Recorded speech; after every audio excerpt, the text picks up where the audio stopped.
Good everything, Nubians and others. So, yes. Hey, Dr. Carr said, I have a surprise for you. I clicked on, I was like, where you at? Where are you? You out in the streets. Good morning. Good morning. How are you, Professor Hunter, and And everybody in the listen, world? where you are, the sun is out, birds are chirping. It's a little rainy here in the tri-state Oh, area of New York, but yeah, you oh, have beauty behind you. Look at that sky. oh, yeah. Well, as Leonard Skinner said, in Birmingham, they love the governor. I'm in the state capital of the settler state known as Alabama, Montgomery. You see, right down the street from Dexter Avenue Baptist Church, and the chair incident is probably about 300 yards that way and right on the riverbank. And behind us is our brother Brian Stevenson's Legacy Center and the Legacy Pavilion. I'm sitting on that side of it, the National Memorial for Peace and Justice, and they're getting ready to open an open air set of statues and sculptures that's going to be about 3 miles from here. So all Wow. that's going on right here. So I figured, what better place to talk about when oppressed people understand what it means to be assaulted? So we need to sit with us in a governance space. I said, why not come to Birmingham? I mean, to You Montgomery. listen, it's been an interesting I don't even know what words to use. We were on the air when this was happening last week when Hamas uh, dropped all of the violence on a lot of folk, and we I didn't know that this had happened until we got off, and so for the last Oh, yeah, so for the last few days, like kind of navigating these murky waters that aren't so murky for some of us, and we both teach. So I'm also, navigating this space with my class to have an open conversation because New York, has yesterday was wild. I have a young kid from Haiti and a young woman directly from Dominican Republic. And we had a conversation about mm, trio yesterday with them sitting next to each other. It was wild. I have an Israeli young lady and a Palestinian in my class and another class. And it was interesting having that conversation as well. And so what I decided to do was bring up a map because I feel like I remember getting into an argument with a woman whose daughter's famous about Egypt not being in Africa. And I was like, how do you not know? So it was clear to me. I said, before we have a conversation about what's happening, we need to know where everyone sits and what right, is actually going on. right. So I just want to share my screen a little bit. I don't know if y'all can see this. It's really small here. It's big on my computer. But Egypt is right here, which is in Africa.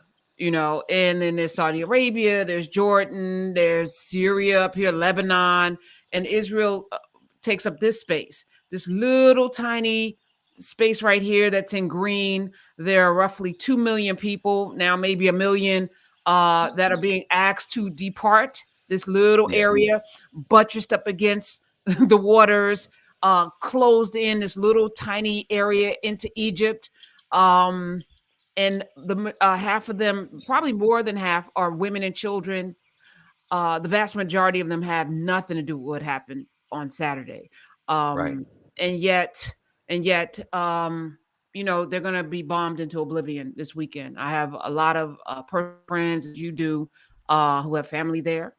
And, Absolutely. one of my buddies said that, I checked in on her. She said, they're saying their goodbyes. They checked in, they're waiting to be slaughtered and they're saying their goodbyes. And I'm like, for us sitting here, you raised the question, in a time of war, who do we identify with?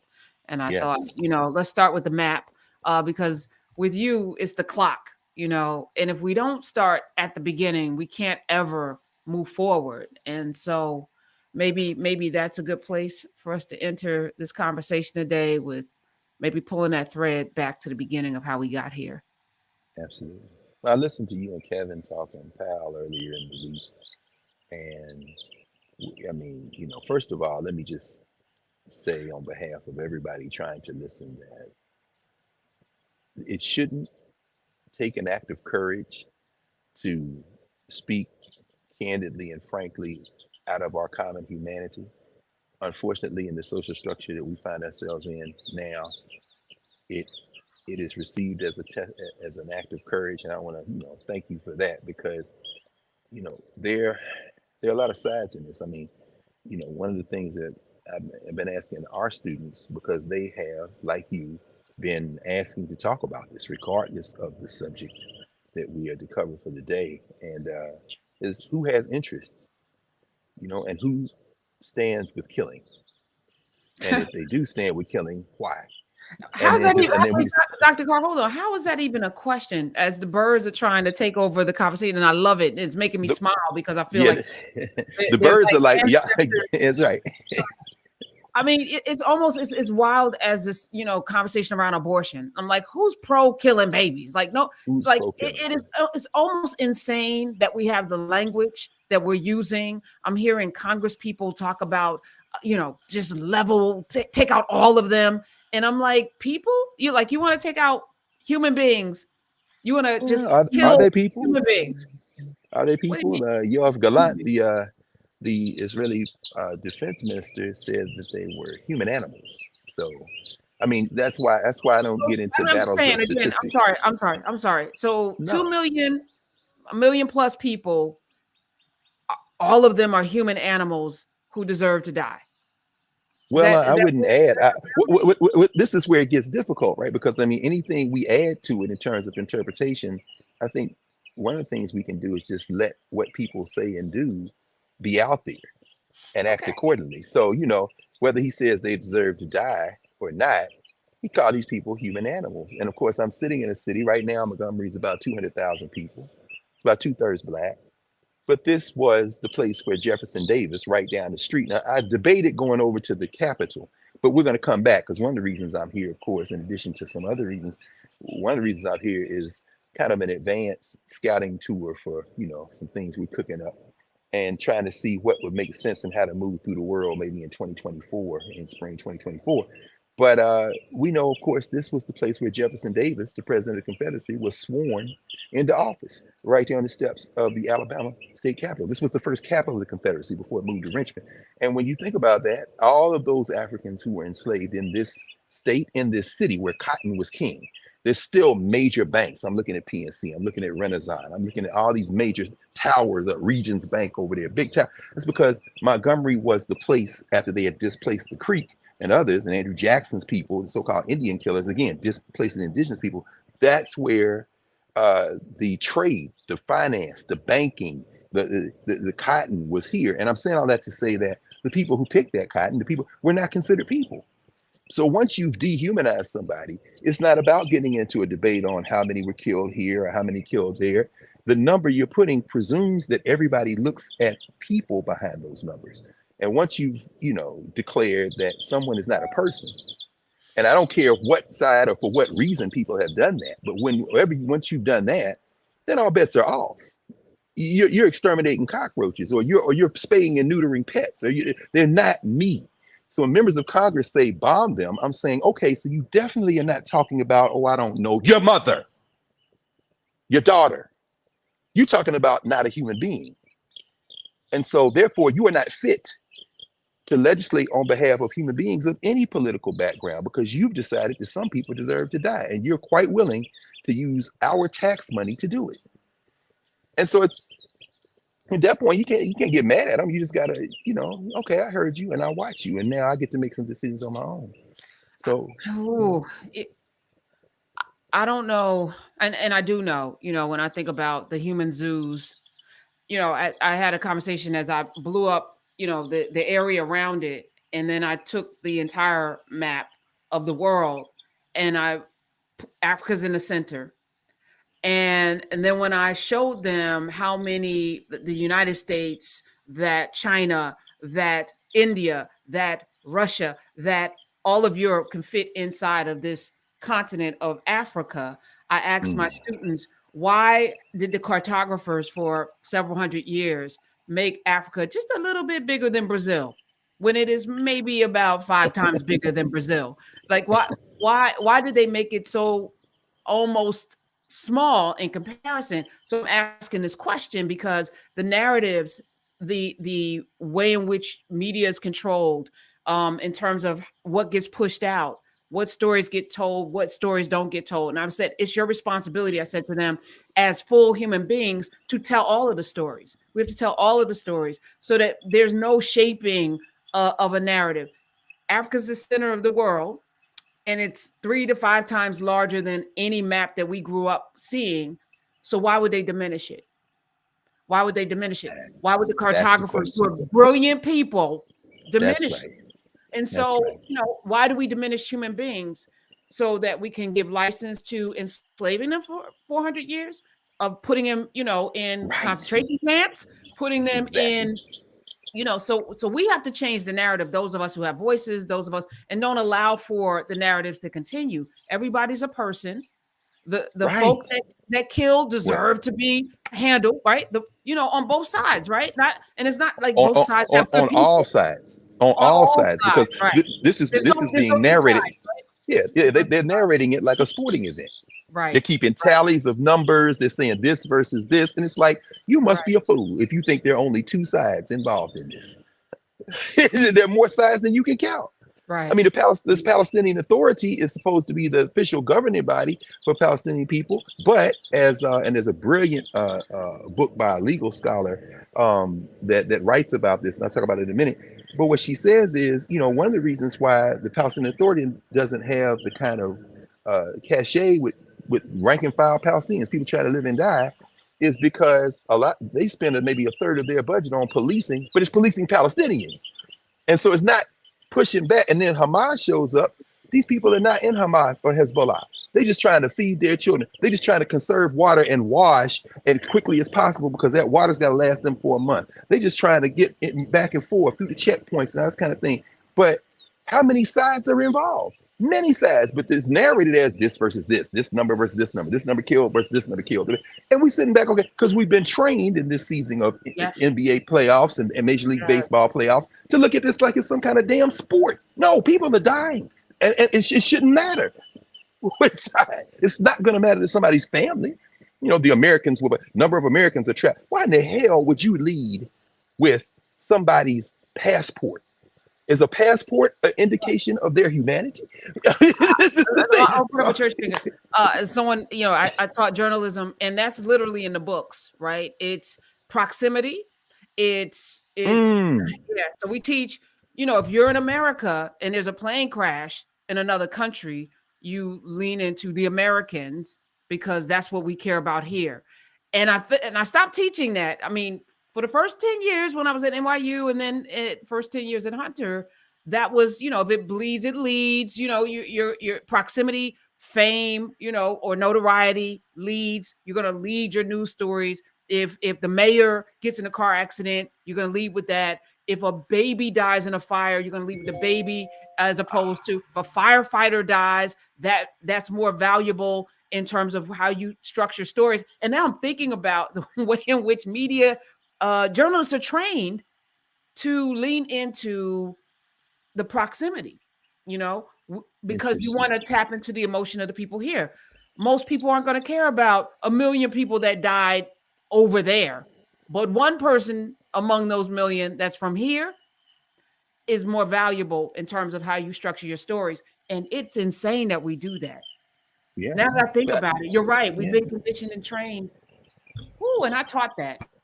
Well, I mean, but you just walked us through why it's important. Narratives.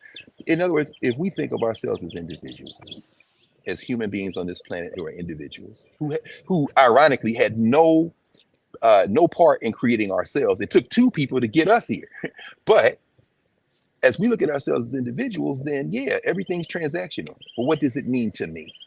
That's why we're always saying, right, for 3+ years and moving toward 190 straight Saturdays. I mean, and everything else that has blossomed out of this, I mean, narrative and all of the networks and conversations that are going on and the work that is done, we always say, well, who is the we? The we is whoever comes to the table and makes this common cause. So, I mean, the way you just laid it out is very compelling because it's all about stories. What are the stories? And then, we think about this even in terms of the African States framework. We talk about movement and memory. How did or do African people remember things and move through time and space? Right across the street here is a very powerful memorial pavilion. In fact, we walked over last night. This is the kind of the brochure, the Legacy Pavilion Memorial, and maybe, you know, as we close out today, this is a little close up of the actual Legacy Museum. We get a little closer, maybe I'll walk poke over and we can just take a glance at it. But there is a beautiful stone uh, kind of palette, a mastaba almost in ancient Egyptian terms, and it has the names of people who were killed, who were lynched, and where they were lynched, and the number of people who were lynched, and the names of the people, and there's water running over the top of it, similar to the Civil Rights Memorial in Birmingham. And I raise it because we even inscribe ourselves in that trauma, in the victimization. You know, very striking images on the building behind me of children getting hit with fire hoses. Very striking images of, you know, the Little Rock Nine and the white people screaming at them. Y'all can't see it in the distance. Or brothers standing with their backs to the camera in orange jumpsuits, because the whole idea is from enslavement to mass incarceration. Or a little boy sitting in a juvenile facility or standing in a juvenile facility over his simple cot in a prison cell. And you can see the red stone there directly behind me. 4 regular human beings participating in protest. Maybe it's the Montgomery bus boycott. This is the city where for over a year they protested. But again, we have to be careful because those stories reinforce a series of narratives and expectations, a victimhood of sorts. And yes, we're talking about, you know, from slavery to the traumas to triumph. But if you start with this, with the slavery, if you start with the trauma, then we find ourselves with a challenge. And, you know, this is Thursday's New York Times. And here's Brother Stevenson sitting in front of a structure that was lived in by formerly enslaved people. This is going to be part of what they're calling the Freedom Monument Sculpture Park in Montgomery. Here, this is going to open up about 3 miles from here. There are 3 sites. There's the center. There is the outdoor reflection place, which is about another 3 miles in the other direction, which is what a lot of people know with the statuary of enslaved people. And then there's the sprawling centerpiece of what's going to open, this outdoor sculpture park, a 43-foot tall, 150-foot long wall, angled like an open book, and inscribed with more than 120,000 distinct surnames documented in the 1870 census. There are going to be almost 50 sculptures by 27 artists.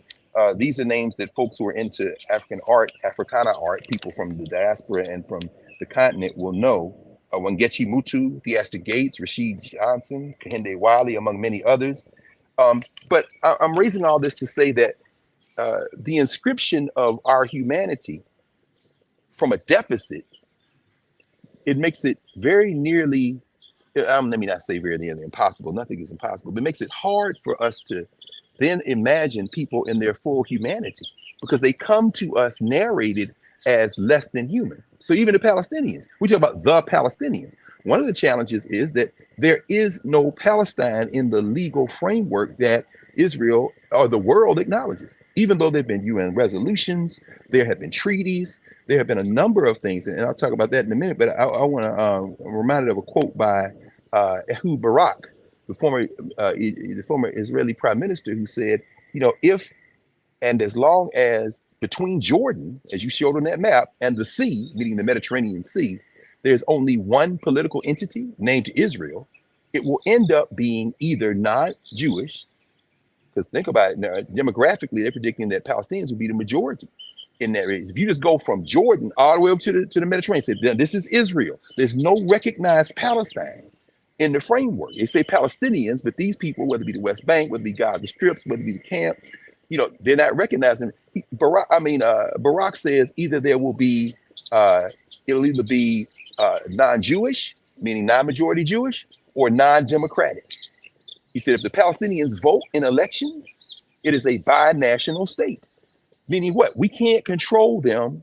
They can't control us. And there are those, like perhaps in Hamas and Hezbollah, who said, we don't want no Jews. And again, this thing is so deep because they've been narrated that way. And he says, if they don't vote, it's an apartheid state. And of all people, the 99-year-old Jimmy Carter got jumped on when he wrote a book called Peace, Not Apartheid. He said, hold on. The Prime Minister of Israel himself said, if you let everybody participate, it's either going to be an apartheid, it's going to be a non-majority Jewish state, or you got to not let them vote.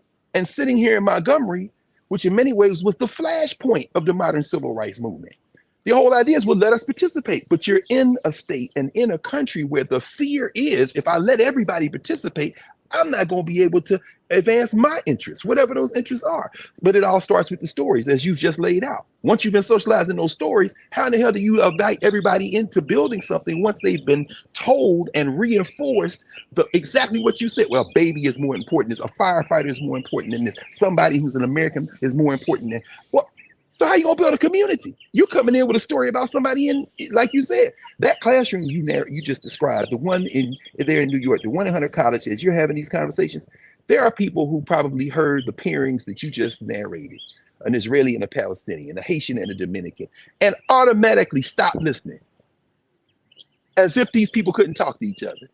Oh, but you didn't go in with a story. Go ahead, please tell us something. You know what I'm saying? It was actually beautiful. It was actually beautiful. Because, you know, these students of mine have a level of humanity that they can see each other. And the Haitian brother was talking about, you know, how, because I said, you know, we've been taught to hate people. I even, you know, I was curious when I started on the radio at Sirius XM. Mike Brown had been killed that day, that week, and I remember getting these angry calls from folk that don't have melanin, you know, saying, "Well, he was doing this and that." I said, "But he didn't have a weapon." Well, he could have. I was like, "Did he deserve to die?" He was 18. Young people, have you never stolen anything? Let's go down the line. Maybe he stole the cigarillos, turned over the thing. Maybe he's horrible. Maybe he's a horrible teenager. He deserved to die. Right. In that moment, I realized they didn't see him the way I saw him, as an 18-year-old boy that could have been my son that, you know, did something stupid, but did he deserve to die? And that was my question. And people were so furious at me, you know, at him, that they demonized him the way they demonized Trayvon Martin, the way they demonized. I'm thinking about Elijah McClain, who juried this week, convicted one of the officers. And I remember him saying, I'm different. You know, I'm just, why are you doing this to me? And I'm like looking at this sweet young man, like, y'all don't see him? Y'all don't see him as a young, fragile, you know, different behaving, you know, clearly whatever he was doing wasn't harmful. He didn't have any weapons, like, so he deserved to die, you know, and that there are people, a lot of people, some of them in Congress, some of them were president, who don't see, and that we have the capacity to see all people, some of us, but the danger is some of us are doing the same exact thing in reverse, right? And you can't give up your humanity in this fight. At any point, you give up your humanity in this fight. You have to be able to see all people. And so it's a beautiful thing that I feel like, you know, I've left space for my students to be able to communicate and have these conversations. And the Haitian kid admitted, I grew up really hating Dominicans because of what Trujillo did to my people. And the young lady in the class didn't even really know that history, even though she's straight from Dominican Republic. So it's like we have to teach, we have to know, we have to look at the map, we have to see where this conflict started. And then we have to see each other as people worthy of life, because I was explaining to them, I'm sure those kids in the outdoor festival, one didn't even tell her mother that she was going because she didn't want her to worry, got snatched. That family is distraught right now. No question. One seeing their daughter with a bloody back of her pants, or one without her pants at all being snatched. The babies that have been snatched. Yeah, like if you snatch my mama in a wheelchair, we fighting forever. And there's no forever. You know, and God forbid you kill her. That story's passed down from generation to generation, and I'm coming for you. Forever. Forever. So, forever. And you don't stop if you don't stop Hamas by bombing everybody. In fact, you have now ensured there's going to be more people. And it's not even going to be called Hamas.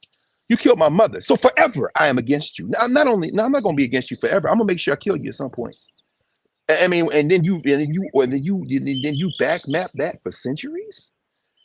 And then you erase the memory. You erase the memory of when this at each other's throats was not the case.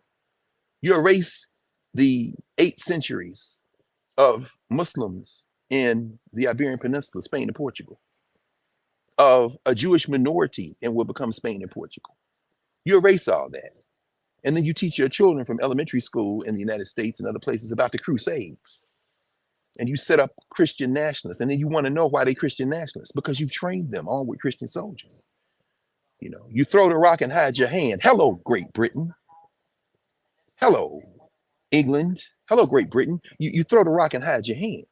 After years of uh, declaring people stateless, the Jews, whatever that means. Are you talking about the Beta Israel, the Falashan Jews? Are you talking about the Ashkenazim like Golda Meir and others? No, you just say the Jews, whatever the hell that means. And then your beef with the Muslims through the 12th, 13th, 14th, 15th centuries, your beef with the Muslims through the 8th, 9th, 10th, and 11th centuries, you somehow draw these people in and you lump them along with the Roma and other people who you might call stateless as some kind of threat to your expanding empire. Young people this past week, they were asking me, well, Dr. Carr, where does it start? And I said, well, it starts with human beings. They said, no, but where does this start? I said, well, it doesn't start in 1947 or 48. I said, to my Howard students, you're on a campus where there's a building named for Ralph Johnson Bunch, who believed in self-determination, who worked for that, who worked for it when he worked for the State Department, who worked for it when he was a political science professor at Howard University, who worked for it when he was at the UN, as Kyle Rastiala says in his massive new book that I interviewed Kyle Rastiala a few months ago. And, we've talked to him, the most indispensable man. Bunch ends up leading the negotiations of what becomes the state of Israel, because the guy in front of him at the UN gets blown up. Gets assassinated there, trying to work something out. But I'm saying all that to say that it doesn't start in 1948. It doesn't start in 1917 with the Balfour Agreement. Of course, we talked about all this in office hours. Nubians, you all know, and you've seen it a million times. You can look at the basic history if you just want numbers from recent history. It doesn't start with the end of World War I, where the British quote unquote protectorate named Palestine is seen as a safety valve to offshore these people who you've been demonizing for centuries in Europe. The Jews, whatever the hell that means, Jewish people in all of the countries. Oh You my know what I'm goodness. saying? Even the word ghetto comes out of Italy, right? That was the first. Come on.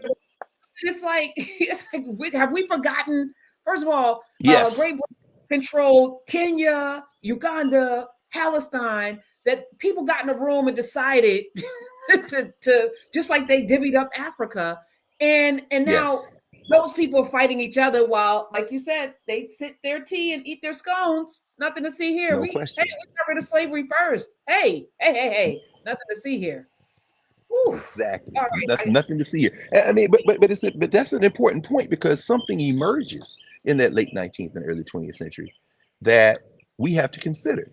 This recent condition in the social structure we live in now of the nation state, the state system, which is basically when you invade where other people are living, settler colonialism. As I sit here in Montgomery, as I say, you put the creek out, the Trail of Tears runs straight through Alabama, all the way to Oklahoma and beyond. As you've done that, you then fill it with imagined communities, as Benedict Anderson and so many have written over the years. And these imagined communities are tied together by violence. And so, as you say, I mean, World War I and World War II, this intra-European beef. I said, if you take AP World History, maybe you should call it AP European beef. That should be the history. 100 Years War, 30 Years War, World War I, World War II, Napoleon at Waterloo. What's Hitler doing? All these people pushing back against each other. The Norman Conquest. Here comes. But I'm saying all that to say that ultimately, by the late 19th century, you've got people who have been ghettoized in many places in Western Eurasia and Europe, who have chosen a way of knowing that links them to a much older tradition, one that was not started, ironically, by people who are descended from the people who live where they live, namely Judaism, which is, of course, the first of three ways of knowing that come out of the same African context. As you showed that map, that's Africa we're looking at. Suez Canal being dug in the 1860s notwithstanding, 1850s notwithstanding. You've got these Abrahamic traditions, Judaism, Christianity, and Islam. And one of my points of entry with young people this week was to start with what they know. We both know that. All of us who are teachers know that. Sometimes with students, you have to start with what they know. And I said, You know, how many of y'all know this song? Jesus can work it out if you let him. I said, yeah, that's us. Your hands went up. Okay, every problem that I have, couldn't. Remember that verse in there on Abraham? Abraham, Abraham, in the bush you'll see a ram. What was Abraham out there to do? Isaac was the only son. Isaac, Abraham and Isaac. Who was Abraham's wife?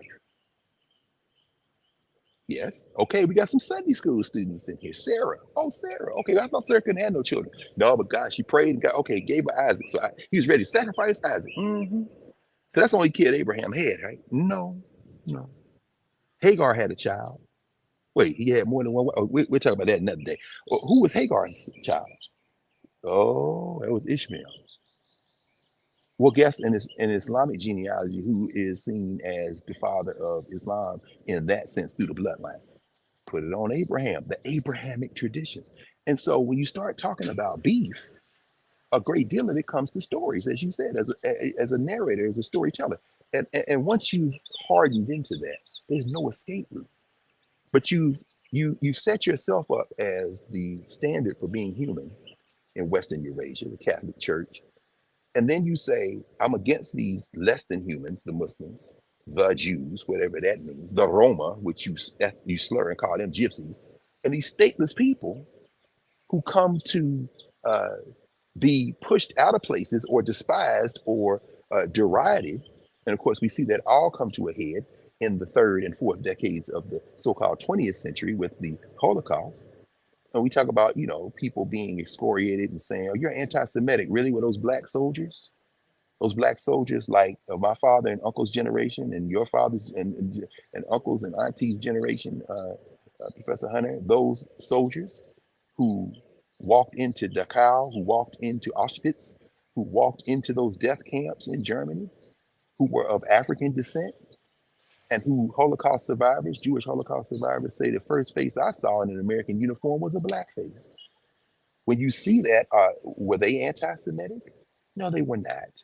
These are stories that hardened. And so, by the time the British decide to offload what they see as a challenge and a problem, oh, in America, you don't get off. Lucky Lindy's plane is in the National Museum of Air and Space and Air and Space Museum in Washington, D.C. But Charles Lindbergh, straight fascist, America First fascist. What was your opinion of the Jews? The man Oh, whose name is on. Go ahead. Go ahead. man, you don't even have to go back that far. The Nuremberg laws crafted on Jim Crow laws. Period. Come That on was how now. they even got the Nuremberg laws, and that final solution came straight from the United States of America.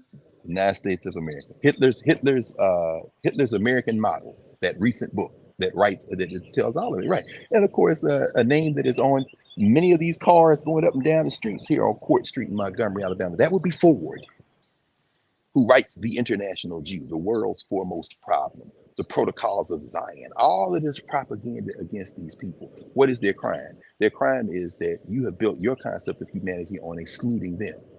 And then again, these people are looking for help. Their ship, the famous incident of the ship turned around, the United States said, y'all can't come here. This kind of thing then congeals into a hatred. But now you've got problems because there's a book Robert Riseborough wrote called African Zion. That's very important. Good morning, brother.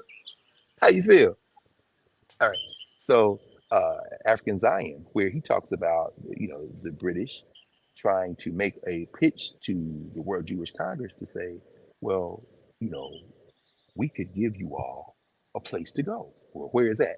Well, we propose Kenya. Wait, what? Why Kenya? Well, maybe the Garden of Eden was there. Well, what? And we talked about that in Office Hours last when I showed people the book, African Zion, Robert Riseborough's book. And ultimately, they're like, no, we don't want to go there. But what's emerging in the late 19th century is a movement to create a physical place, a country where the Jews, whatever that means, can go. Now, are the Ethiopian Jews sitting at the table? No, not initially. This is coming out of Western Eurasia, coming out of Europe, Theodore Herzl and all that. And I'm saying that because, today we didn't want to go into a deep dive into the history of this conflict as much as we wanted to really ask this question. In a war, in a time of war, who do we identify with? If we identify with each other in our common humanity, we can perhaps see a glimmer of challenges. Because remember, Before World War One, this Zionist movement looking for a homeland, so to speak. There are people in the Zionist movement who are like, I'm against all Muslims. There are people in the Zionist movement who are saying, I'm not against anybody. I'm just looking for a place where I don't get beat up every day.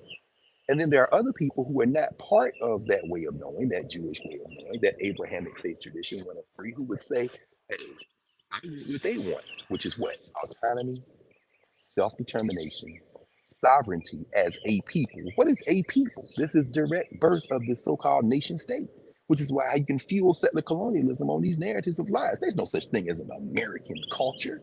There's a lot of different people here, but in a settler colony, you pair everybody else's story, or you create everybody else's story after you created your own. Christopher Columbus, the Pilgrims, after you created your own, the Founding Fathers, Manifest Destiny, after you created your own. And so you can have a cold-blooded murderer like Andrew Jackson pass through this place that I'm sitting right now and drive human beings from one side of the continent all the way to the middle of the continent and call himself the Indian killer and be worshipped in this region by the people who identify with him. But after you've done all that, and you find yourself in a position that is increasingly fragile, because see, once you do that to people, they start making their story based on your story. And so when in the case of what happened, of course, with Israel, you got a situation where you beaten back Germany in the latest round of European beef. In this century of European beef, Germany has risen. Okay, you beat them back in World War One, you come back for the rematch. But between World War One and World War Two, you have beaten back the old Ottoman Empire. And these people who we call Palestinians are living in the Ottoman Empire. They ain't getting no love either. So they're living in what is now a British protectorate. And so you say these people who you call the Jews, whatever that is, okay, well, y'all didn't want Kenya. Okay. Now we're talking about the 1918 all the way up to 1930s. Who, by the way, if we talk about Africana Studies framework in our governance category, who are Africans to each other, who has emerged during that period? Marcus Garvey. And Marcus Garvey is looking at the Zionist movement. Marcus Garvey says, well, as Palestine for the Jew, so Africa for the Africans, those at home and those abroad. People don't understand. Garvey, oh, wait, you looking at what's going on in Palestine as a model for you, and we need a homeland too. But the nation state has become the villain of the piece. You're identifying people with their geographic origin, and then you draw these imaginary lines around it. You say, that's a country, that's a country, that's a country. But you never say that for the Palestinians who are there and the people who are Jewish, who you are saying could go there and create a country. You're setting them up for a beef that will never end. And so now they're all in there, and you're encouraging them to come, you're encouraging them to come. And then after the Holocaust in Germany, the world's sympathy are with these people. And what do? You form the United Nations because now that you've beaten Germany back, you want to make sure they don't ever come back. And you don't like some of these fascist tendencies, but you also like control. So you come to the table, Great Britain. You come to the table, United States. You can't tell the Russians not to come. They lost the most people in World War II fighting Hitler. So they're at the table too. Chinese are around coming up, re-emerging. And so you create this United Nations where all the countries in the world to be in the United Nations, but you don't want all the countries in the world to have control in the United Nations. So you create Israel in 1947. In 1948, when you look at, you talk to the people who are Palestinian, and they'll tell you about the Nakba. They'll tell you about, 1948, people coming saying, this mine. But I was living here. No, you don't exist as a people, you know. And so what how am I going to get put out of my house? How am I going to put off my land? How am I going to get it? And those resentments never go away. Imagine somebody come in your house and take your house and say, I'm authorized to take your house. And then you appeal to the world, and the world says, yeah, that was wrong. But they don't back you. What does that mean? They don't back up that was wrong with force, with an ability to prevent you from being harmed. Well, those resentments are not only going to linger, they're going to fester. And so 1948, this conflict, the Al Nakba, the catastrophe, people are saying, you've taken my stuff, and Israel is formed. But Israel hasn't known peace since that moment. You set these people up. And it isn't everybody in the world who is Jewish trying to go to Israel. There's real internal debate and conversation. Fast forward to where we are right now. Some of these things should scare the hell out of us in terms of debate and conversation. It should scare the hell out of us. News in today's New York Times, the University of Pennsylvania had a literary conference. And the literary conference involved conversations about Palestinian artists. And so what happens? A major donor has given $50 million so far or more to University of Pennsylvania, calls for the resignation of the president of the University of Pennsylvania and the chair of the board of the University of Pennsylvania. One of the people who spoke at the conference was Martin Lamont Hill, our friend and brother Martin Lamont Hill. Oh no. The Times says Martin Lamont Hill, who was fired from CNN, Martin Lamont Hill has spent a whole lot of time in that region of the world, speaks Arabic, studied the Palestinian people, has written about it. But here's a problem. Can't have a conversation that people who have interests other than that, and this is a conspiracy theory, this is simply stating the fact that if you say, well, let's have a conversation, or somebody says, I stand with Palestine. Oh, you can't say that. I mean, but what does that mean? I mean, ask the young sister at New York University, Rhonda Workman, who was the president who is the president of the NYU Student Bar Association. This young student, black, uh, made a statement of solidarity with Palestine, said, I blame everything on Israel. Now, I mean, yeah, that's going to be automatically met with a violent reaction. So violent in her case, in their case, I think she's not binary. In their case, Winston and Strong, which was the law firm that had offered her a job, withdrew their offer. And she out of a job, a young person. Let's go a little bit further in terms of age. The president of Harvard University, Claudia Gay, the new president, black woman from the Caribbean. Her people are from the Caribbean. Claudia Gay uh, is seen as giving a statement that isn't sufficiently supportive of Israel. So Lawrence Summer, the blustering former Secretary of the Treasury under Barack Obama, Summer comes out and criticizes her and says this is unacceptable and goes after her ham. Bruh, what you doing, man? What you doing? Hey, listen, I'm not mad at Lawrence Summers. I'm not mad at Lawrence Summers because my question again, when I ask the students, I say, what is the interest? What is the interest in this? And so, meanwhile, while all this debate is going back and forth and people are being punished and people are all on social media or on television, and, I don't know if you saw the report, Prof. I haven't taken the time to confirm. I just saw it on social media about 4 o'clock this morning as I was sitting there. One of the things about being in the South, and I love the South, I make no pretensions about it. I was born in the South. My mother is from this state. My mother's from right down the street. I got up this morning and saw these crimson and gold clad Negroes in a Tuskegee gear. It's Tuskegee's homecoming. If you think I ain't gonna be under the shed in a couple of hours singing Ball and Parlay with the Golden Tiger Band, you wrong about that. If I live, I'm gonna be in Tuskegee, Alabama, not even 45 minutes from right here, because my mama, people, and then at some point I'm trying to go by the little Providence Baptist Church graveyard and go pay respects to my grandmother and grandfather who are buried there, and my uncle and auntie and cousins who are out there in that cemetery. But I love the South. I ain't got no problem with that. But about 3 or 4 o'clock in the morning, I'm up and, it's like, thinking about this, thinking about the fact that, we're in a moment when people are, it doesn't matter your intent. Lines have been drawn and people making choices, but I wasn't able to confirm this, Prof. I know your friend, and I heard you all, you and Kevin talking with him, Ali Velshi. They said something about people being shuffled in the rotation on being anchors on MSNBC, and some of the Arab anchors have been. Is that? Did you see that? I haven't. I don't watch cable news. Period. True.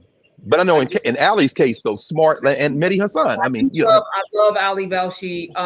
Not just smart, just has lived and traveled and knows some things coming out of South Africa. This is not somebody coming into Toronto. One of the most enlightening things that he brought last couple of weeks ago was the building of Toronto, coming with immigrants.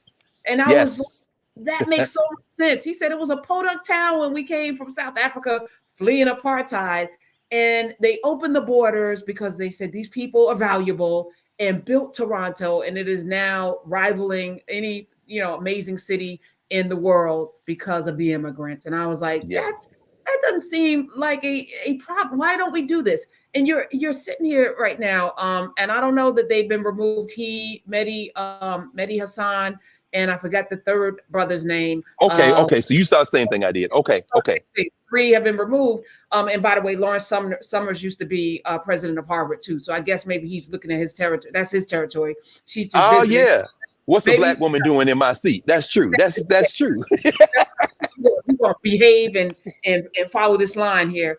But you know, it's wild. And again, I never considered until you said it early on, that if the vote is handed out equally, if everyone had rights, then it may not be a Jewish state. It may not. And I think about America. That's why they fight so hard to gerrymander, to suppress your vote, to give you Come on. sexy, Come to tell on. you to vote for this person, to bring all Come of on. this different stuff in. Because as long as we vote, we got the numbers. And when I say we, I'm talking about human beings that care about human beings. Period. I'm not talking Yes. Yes. about gender. And I was like, that's wild. So that power, ooh, is such a drug that they want to not just suppress and demonize, but they will kill you. They will Will kill you. kill you. Do And not I'm a make. vote. How you gonna kill people by the thousands? I mean, we're watching this video, and you're watching whole apartment complexes being pancaked, and people are saying, "Okay, we're fighting Hamas." Okay, I get that. I get that. Of course. What I don't get is indiscriminate bombing. There's no surgical strike. You can say surgical strike out your mouth, but we're watching the All explosions. right, but I will say Hiroshima and Nagasaki. I will also say Absolutely. Medgar Evers, right? So this That's this right. tactic is not new. And when I said what I said, I wasn't even thinking, about what's going on right now. I was thinking historically, like, Absolutely. oh wow. So this has Absolutely. always constantly been the plan. Demonize Ehrlichman. Let's demonize the anti-war. Let's demonize the blacks. They're That's our right. enemy. They're our enemy. That's And I right. was like, how are black people and folk that don't want you to go to war in Vietnam, your enemy, the enemies of Nixon. Reagan's like, war on drugs. Mm, Right. Willie Right. Horton. It's like, wow. And That's we right. for the okey doke. We're That's like right. complicit. Well, I mean, it's so funny. The EJI calendar, the Equal Justice Institute, Brian Stevenson's organization, they do a calendar, print calendar, and they have a website. If you go to the EJI Institute's website today, they mark October 14th as the day when the man that you just mentioned, Ronald Wilson Reagan, escalates the so-called war on drugs. Again, it's not a war on drugs; it's a war on people. It's a war on people who are addicted. And as you said, I mean, if you let everybody participate, if you encourage everyone to participate, it becomes a problem. There's a reason for the Selma, which is right down the street from here, to Montgomery, right here, march. And as standing on the steps of that Capitol right over there, that same place where Dixie was played for the first time in public, where Jefferson Davis was sworn in as the president of the Confederacy, 2 blocks from Dexter Avenue Baptist Church. And of course, Dexter Avenue is named for one of the white supremacists, Andrew Dexter, who proposed to move the capital of Alabama from Tuscaloosa, Roll Tide, to Montgomery, right there, Dr. Martin Luther King. Martin Luther King, who visited the camps in East Jerusalem, the ghettos of East Jerusalem, Palestinian communities, who visited that, who came back right down this street right here, not even 2 blocks from the steps where he said, "No lie can live forever." How long? Not long. No lie can live forever. At the end of the Selma to Montgomery March. But in 1959, Martin and Coretta King are the pastor and first lady of Dexter Avenue Baptist Church. And Martin King, having come back from Israel, having come back from meeting with the Palestinians, in 1959, Martin Luther King gives a sermon right here at Dexter Avenue Baptist Church where he talks about what does he call it? A walk through the Holy Land. And he is agonizing over this for the rest of his life. What to do with these oppressed people? Because I saw them for myself. And he's not alone. We're going to talk in a minute. In fact, I'll start talking about it now. Black Power in Palestine. It's a book that, I've mentioned before. I didn't bring my physical copy today, but it's a book that I encourage everyone to read. Black Power and Palestine, Michael Fischbach, Fischbach. Michael Fischbach. It was published in 2019 by Stanford University Press. I don't know what's going on at Stanford University Press because Stanford also published the book I mentioned a minute ago that I said I would come back to just briefly, and that is Nura um, Erakat's book, Erakat. Nura is Noura. Nura Erakat's book, Justice for Some, 2019 as well. She's a lawyer, a scholar, has worked very deeply in international law. And she says, there's no sovereign and independent Palestine no Palestinian state that is recognized. This is after years of study and years of international law and transaction. But there are frameworks. When you start talking about the West Bank, you're talking about over 20 non-contiguous land masses which are closed off by checkpoints, and you got a separating wall that started going up in the early aughts, and you see these people are separated from each other. They've been referred to as Bantustans, but the people who are doing the separating are in fear for a number of things. They're fearful that they'll be attacked. They're fearful that they'll be bombed. And so we start immediately, we're looking with a sports analogy to look to pick sides. Hold on. There's many sides in this. But what Ericott writes about is that you can use the law to advance a political agenda because all the law is politics.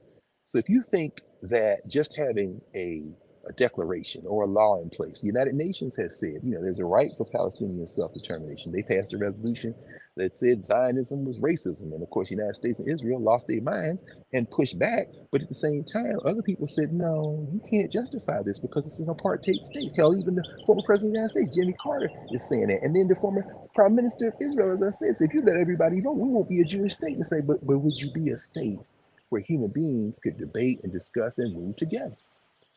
And then you introduce another side. Here's a side that's completely one side. Bibi Netanyahu. I'm going on trial. They talk about I'm corrupt. They tell me, okay, well, during this war, we're going to suspend all domestic debate. You got people in Israel because everybody over 18, you got to join the military. You part of the military. Okay, well, we can deploy 30,000 to go. And we're going to march through Gaza. We're going to be a ground invasion. Okay, I don't want to go. Why? I'm a Jew, observant Jew. I'm an Israeli. But damn it, I don't think, well, no, well, you going to jail. You can't control everybody, BB. And when this thing cycles out of this flashpoint of death that it's in right now, and the courts are up and running again, you may still go to jail, son. You may still go to jail. And that ain't got nothing to do with Semitism or anti-Semitism. And the linguistic scholars will tell you that Arabic and Hebrew come out the same root linguistically. But again, when we say when the words anti-Semite or anti-Semitism are used, they're not being used in the way that the linguists would use them. They're being used as political terms. And as Professor Ericott writes, she says, we talk about the law has a dimension that is political, and it operates in a political field. So when you start talking about politics, you can ask yourself a question. Even if you've got a law that says people have a right to exist, and if you're going to start talking about sovereignty and self-determination, if you're going to keep the nation state as a construct, they have a right to be self-determining within those nation state boundaries. So when Ralph Bunche and them are negotiating what might be proposed or characterized as a two-state solution, well, yeah, you can say that on paper, but now you got to do it. And I'm sitting in a city, in a state, where in 1901 is when they rewrote the Alabama Constitution, and Jim and Jane Crow, U.S. apartheid became the law of the land after Reconstruction. And then a couple of years later, about 3 years later, the Supreme Court heard a voting rights case called Giles versus Alabama.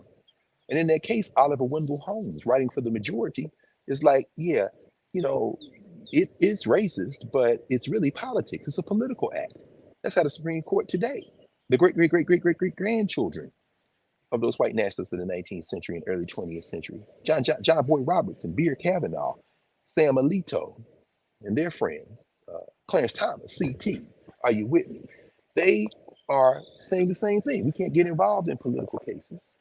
So right here, as I said, this afternoon, I'm going to be in the heart of the Black Belt. Shout out to Terry Sewell and all them, who will be joined in the federal legislature if this rewritten map has to it works its magic by another person of African descent.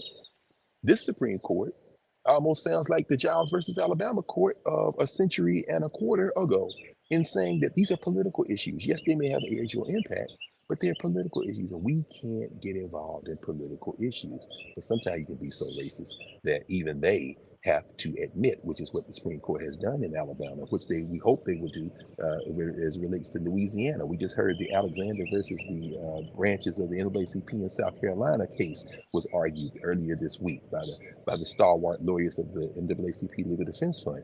And the court seems inclined to reject the idea that what's the the woman, the white congresswoman that wore the scarlet letter, thereby proving she must not have ever read uh, the scarlet letter. I know as an English scholar and major that you got a particular kick out of name. Was it Nancy Grace? Is that her name? I don't even give a damn what her name is. I was like, you are the most ignorant. She did it with her full chest, literally with her full chest. Full chest.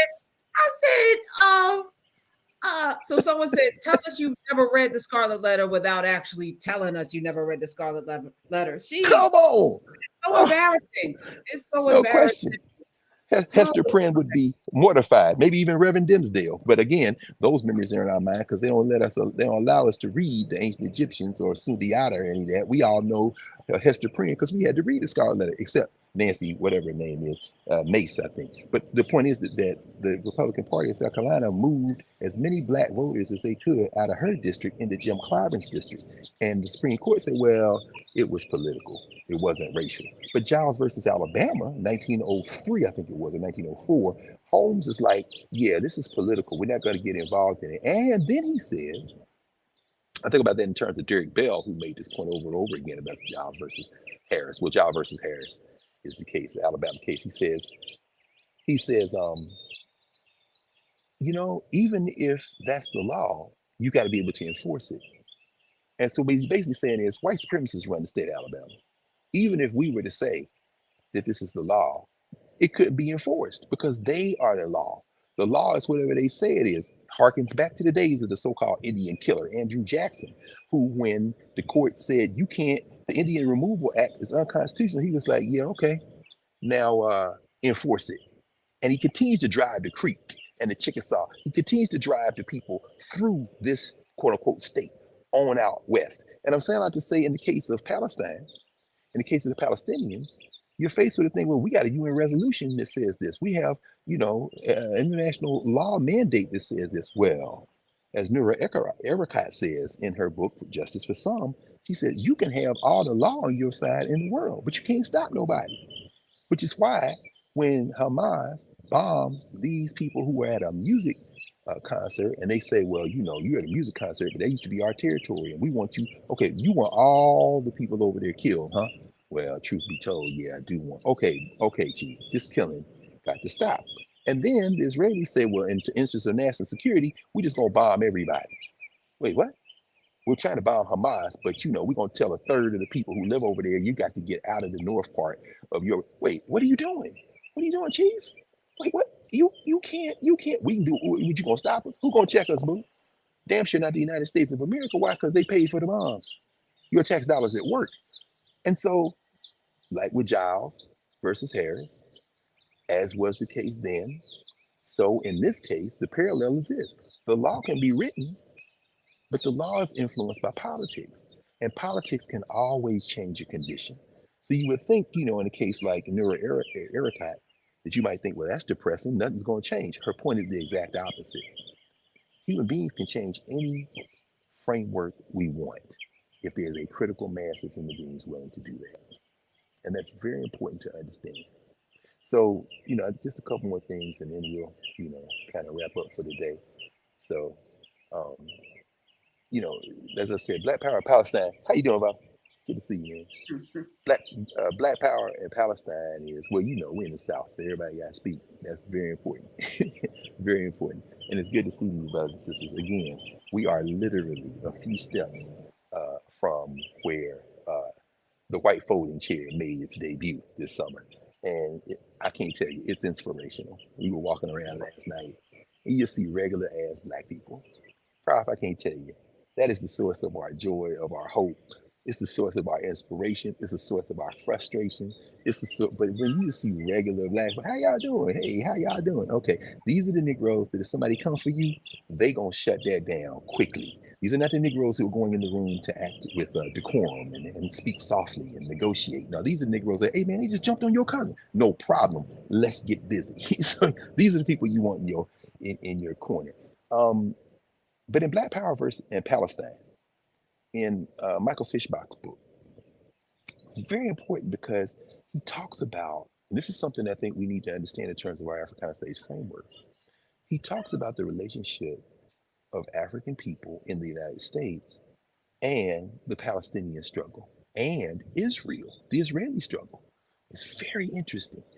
He talks about the Arab Israeli conflict in the 1960s. This is after the 1967 war, so called Six-Day War. And then we see, of course, in 1973, you see a fight between Israel and the surrounding Arab states. We just came back from Egypt, the grave of Anwar Sadat, who was assassinated, of course. Anwar Sadat, who was assassinated by members of the Egyptian military because they said you made peace with the Israelis at Camp David. I mean, so again, there are more than one side in this. There are many sides in this, but that is narrated as a triumph in 1973, the war, pushing Israel back. But at the same time, trying to make peace is considered an act of treason. Even as we are in 2023, developments this week, we see that the head of Iran, is meeting with the Saudi head, with the crown prince. I said, what the hell is going on? Hey, man, I know we don't get along, but we need to talk. And here go Anthony Blinken, the United States Secretary of Defense, hopping around the region. He's in Cairo. He didn't go talk to the Saudis. Why? Because it's a lot of sides involved in this. But once this killing has reached such a fever pitch, nobody is safe. We just came back from Egypt. Two Israeli tourists and their Egyptian tour guide were killed by an Egyptian policeman early this week. What the hell is going on? You can't keep everybody safe if everybody's at everybody's throat and the narratives are treating this like a sporting event. But in Black Power in Palestine, what Professor Fishback does is go and talk about this Arab Israeli conflict. He starts in the 60s and he talks about positions on the conflict being what he calls a fault line. Where you line up on it is supposed to dictate your politics and how you should be dealt with by the social structure. I'm talking about black organizations. He says there's a line between the quote unquote traditional black organizations, and he writes about the NAACP and Roy Wilkins, the National Urban League, and Whitney Young. He writes about Bayard Rustin rallying support, all of them saying, we stand with Israel, we stand with Israel. And he talks about the Student Nonviolent Coordinating Committee. He talks about Carr going back and forth on the issue, depending on who's in charge. Floyd McKissick, Roy Ennis. He talks about the Nation of Islam. He talks about the Republic of New Africa, saying that we stand with the Palestinians. The line has been drawn. And then he says, though, but this thing changes over the arc of the 60s into the 1970s. He talks about the Congressional Black Caucus, coming members of it to the National Black Convention in 1972 in Gary, Indiana. Baraka on one side, and then you got Jesse Jackson, who's back and forth out of the region on a side, closer to Baraka, and then you got Richard Hatcher and them backing up. You got Shirley Chisholm, like, I got to distance myself from this statement that has come out of the National Black Convention. Why? Because the Arab-Israeli conflict becomes a fault line. Which side are you on, boys? Which side are you on? But the 1967 defeat, the 1967 Six-Day War, where the Palestinians, one of the things he writes about, he says, what you see emerging is this idea among many Palestinians that we got to do this for ourselves. Nobody can protect us. But that is an underlying theme in the journey of Palestine. We talked about in office hours. I did bring a copy of this book, Rashid Khalidi's book, The 100 Years War on Palestine. This book here, A History of Settler Colonialism and Resistance, 1917 to 2017. And there are a number of different books on the region. But what you see is there is a sentiment that these people who we call Palestinians, who have a history that goes back thousands of years, not hundreds of years, will say, we've never been secure. It certainly wasn't under the Ottoman Turks, certainly wasn't under the British Protectorate, and it certainly wasn't after the creation of the State of Israel, and it hasn't been since, because you've got governments, Arab governments in the region who, the United States pushing hard for Egypt and the Saudis, to normalize relations with Israel. Okay, well, so what about the Palestinians? Well, y'all don't talk about the Palestinians. They'll figure it out. They'll figure it out. Okay. So in Black Power in Palestine, what he does is trace this thing. You got people's liberation movements that have emerged after World War II. And so people who have been oppressed, indigenous people of this hemisphere, people who have been oppressed, in Latin America, in the Caribbean, people who've been oppressed on the continent of Africa, people who've been oppressed in other places, whether it be Vietnam or Korea, people are looking at what they call solidarity politics. And the Palestinians are like, us too. And they're saying, yeah, you too, you too.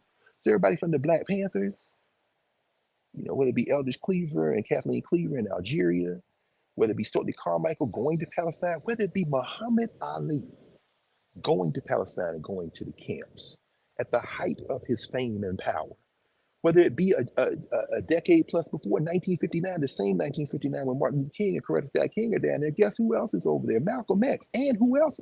Elijah Muhammad, visiting the Palestinians, raising this issue over and over again. But you got the so-called mainstream black leaders saying we got to balance. We got to have a balancing act. Why? Because we want to be able to work against racism. We're going to be able to fight racism in the United States, but we also want to avoid unnecessary criticism that can dilute our effectiveness in fighting racism. When I look at this magnificent monument and this edifice and this complex, and here goes some young people now getting off a white van, going to visit the museum, which opens at 9 o'clock. I think to myself, how do you raise money for this? How do you keep this going? Because it's a fine line you got to walk. People don't like to be told that this is a white supremacist country. They just don't like to be told that there's a international network of settler colonialism. Oh, He me, brother. what's up? Hey, these Yeah, brothers. We ain't seen each other since Kemet. Oh, what's going on, man? We in your town, boy. Whoa, wait a minute. You saw the shirt, right? Oh, you better wear that. Oh, I was gonna put that one on today. All right. You want to gig? I see you, man. We going over there. Good to see you, man. Yes, sir. Yes, sir. Don't you love the South? What? One of the 3 pyramid brothers. Last time I saw that brother, we was in the shadow of the pyramids. Oh, look at this. I'm telling you, Karen, it happens It happens every day. That man from Montgomery, that brother right there, him and his 2 comrades, we were sitting there at dinner talking about how do you raise black boys to be men. And these brothers got some ideas that are incredible. We sitting at the pyramids. Next time I see them, we over here at this monument for our people who have been. This is what I'm talking about. That's the Karen. This is the work. This is the work you done laid out. But it makes us what we should be, not separate. Yes. Borders, but wherever we are in the world, we are family. We are part of the same. We're part of the same tribe, of humanity. We're part of the same tribe. That's right. That's exactly right. Love it. That's right. So I'll wrap it up. I mean, and I think ancestors don't make any mistake, and they are thick through here. We're gonna go by Cedar Rosa Parks Museum, the Dexter Avenue Parish. Of course, there's so many places here. We may pass by a few. There's Hank Williams got a damn museum over here, which I ain't mad. You're cheating heart. I'm not a big Hank Williams fan, certainly not one of his sons, but we may go by there. Also, of course, there's all the other places we have to go as well, because this is where the Montgomery bus boycott went down. And I swear, you go by, you cross some of these streets and go around some of these corners, and you swear you back in 1955, which for me is not necessarily a bad thing. But yeah, I'm gonna wind this up. But there's so much more. I would really encourage folks to read that book, because he talks about the Black arts movement. People saying we have to write poetry and prose that deals with this. Askia Muhammad Touré, Amir Baraka, Hakeem Abudi, Hoyt Fuller, John Johnson, publishing Black World, which was the great magazine edited by Hoyt Fuller, formerly known as Negro Digest, until they come in hard on this question of Palestinian self-determination. And John Johnson, he cuts off funding for Black World, Negro Digest, and fires Hoyt Fuller. And of course, the apocryphal testament to that, and Jonathan Fennison writes about this in his book on Hoyt Fuller, is that Johnson was threatened. He was threatened by corporate interests that said, if you continue to allow these people to support Palestinian self-determination, we'll cut off your money. Now, we know, of course, Ethel Minor, who, we talked about her when she made transition months ago, maybe last summer. Ethel Minor, who was the editor of the SNCC newsletter, he writes about SNCC in this book, and how SNCC came out strong on Palestinian self-determination, and the money, which had already begun to trickle, gets cut off. And I saw Ethel Minor at the 50th anniversary of SNCC at Shaw in Raleigh, North Carolina, say, I never meant for that to happen. But they had debated this. How should we stand with these oppressed people in our common humanity? And how do we deal with that? We saw, he writes about Golda Meir, the prime minister, talking about, why aren't Black people coming out more in solidarity with the Israelis? And of course, you see Bayard Rustin coming out strong, Roy Wilkins and Whitney Young coming out, but they're not coming out necessarily based on what's going on in Israel. They're coming out with an eye towards strengthening Black-Jewish relationships in the United States. So really this becomes about domestic policy and foreign policy. Can black people have an opinion on foreign policy? We always have an opinion on foreign policy. Do we share that opinion? Not always. And when you see somebody who is a black leader who says something, a lot of black people in the governance formation looking like, okay, I could care less or not care, or maybe I agree, maybe I disagree. But what you don't have is an accurate gauge of governance opinion. How are you going to do that? Because you don't want an accurate gauge of governance opinion. What you want is a social structure that maintains your interests, whatever those interests are. And so, just thinking about how, um, Jesse Jackson tours Palestine, going through Israel, Andrew Young beaten up on both sides when he's the UN ambassador during the Carter administration, and Wyatt T. Walker coming out and saying we're for self-determination and roasting the hell out of Vernon Jordan. When Vernon Jordan makes his statement, Wyatt T. Walker says, see, I told y'all this is more evidence that the National Urban League is not for black liberation. In other words, Negroes in America should not have an opinion on foreign policy. So, as we kind of think about where we are, and I think about, this question of, you know, who should we identify with, or who do we identify with? And then we think about that in the shadow of these ancestor monuments, these ancestor memorials. It just comes down to this. Even if you haven't suffered, but if you have suffered, if there's a record of your suffering, then you should always stand with those who are in harm's way. And it shouldn't matter what their color is, it shouldn't matter what their culture is, it shouldn't matter what their posture is. And those who would say, because of my politics or because of my power, because of my position, I value killing over the common humanity, then you should ask yourself how you should approach that person, because there are other interests at work and people are trying to cancel people. And it's like, no, no. Ashe. Mm. I'm get ready to maybe see this film and the storytelling, the narratives, but more the reading, the reading. We have to know. You can't just have an opinion without knowledge. I see a lot of That's folks right. in YouTube comments. Well, that's my opinion, but is it rooted in something that you know? Have you studied? Have you traveled? Have you talked to various different people? Just having an opinion is not good enough today. It's not good enough. As a matter of fact, it's dangerous because now you're putting out things Yes. that are not true, and we got to stick to the truth. And I just want to hold up this movie that a lot of people are talking about, Martin Scorsese's film. Oh, What is it? yeah. Pillars of the Flower Moon.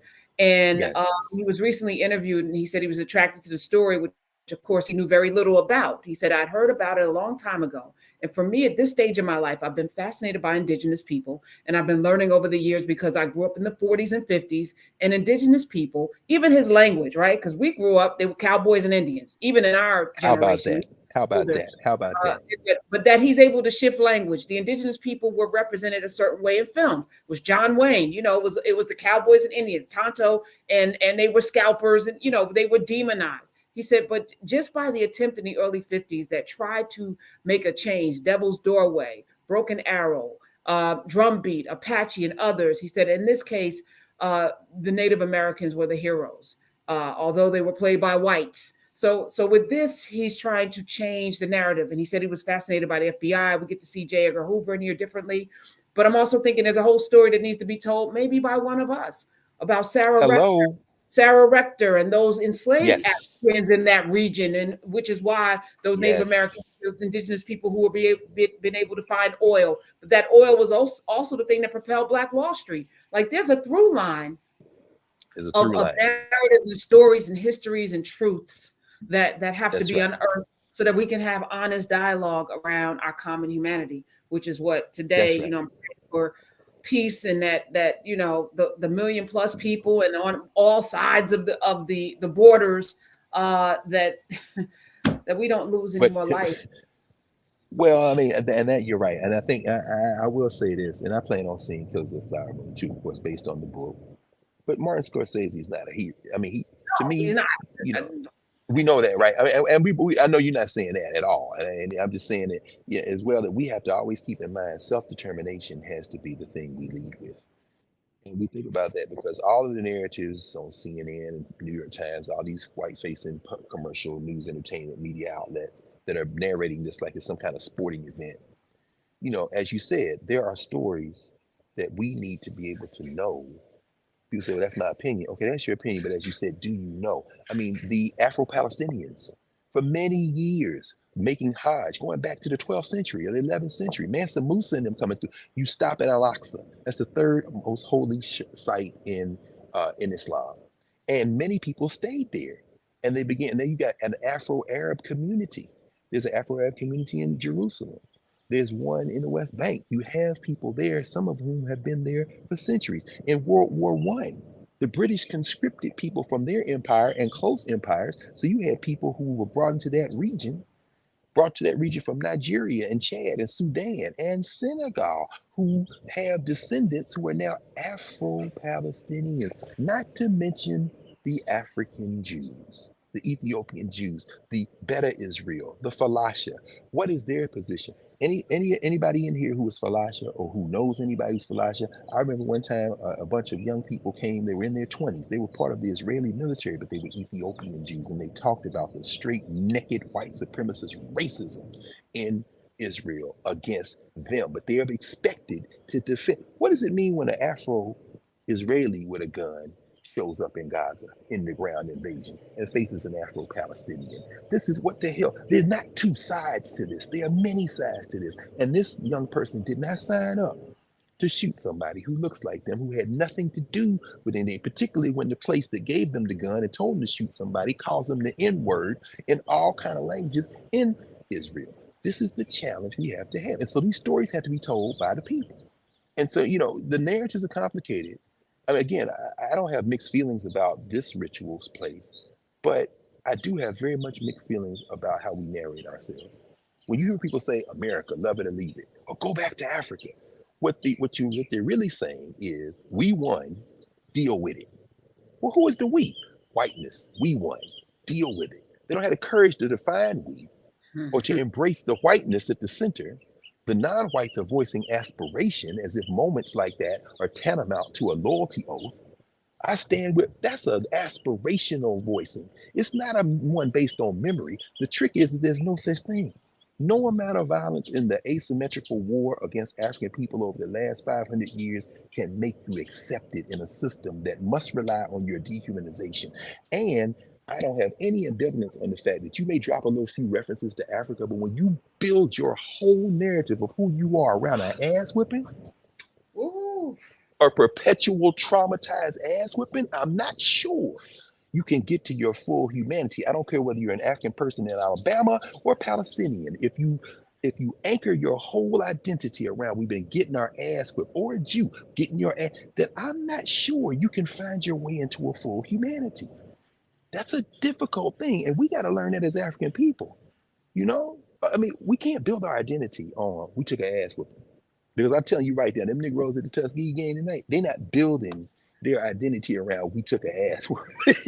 We hand out ass whoopings. Sometimes with white plastic folding chairs. No question. I'm gonna stop. Listen, go get all of the hugs and love that you deserve out there, sir, and tell everyone I said hello. That we deserve. Oh, I'm gonna tell them, and I'm getting it. You proxying all of my love. I appreciate it. No question. I love you. Thank you. I love you too. Everyone. Thank you. All in office hours on Monday with Dr. Carr, and tomorrow, Dr. Yes, indeed. All right, Dr. Sunyata. Be safe. See you. All right. And the rest of y'all, see y'all too. All right, we're gonna go now. Love you.